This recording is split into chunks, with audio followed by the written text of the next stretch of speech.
ایک نیاز مند کثرت سے ذکر الہی کرتا تھا۔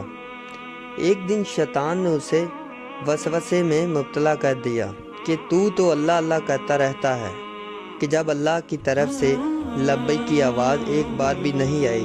یہ اس بات کی دلیل ہے کہ تیرا ذکر اللہ کے ہاں مقبول نہیں ہے، لہٰذا اس نیاز مند نے ذکر بند کر دیا۔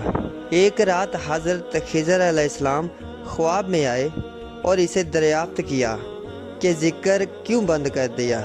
اس نے کہا کہ میں ذکر کر کے جواب میں اللہ کی طرف سے لبیک نہیں سنتا، لہٰذا میں خائف ہو کے رندہ درگاہ نہ ہو جاؤں۔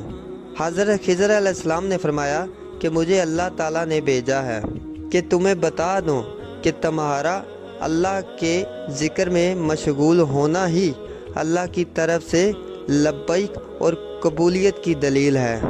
کیا اللہ نے تجھے اپنے کام پر نہیں لگا رکھا ہے؟ کیا اس نے تجھے ذکر میں مشغول نہیں کیا؟ تیری تدبیر اور کوشش سب اللہ کے فضل سے ہے۔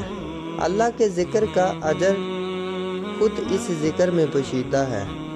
اللہ اپنے ذکر کی اور یاد کی توفیق اسی کو عطا کرتا ہے جس سے خوش ہے، اور یہی اس کی قبولیت کی دلیل ہے۔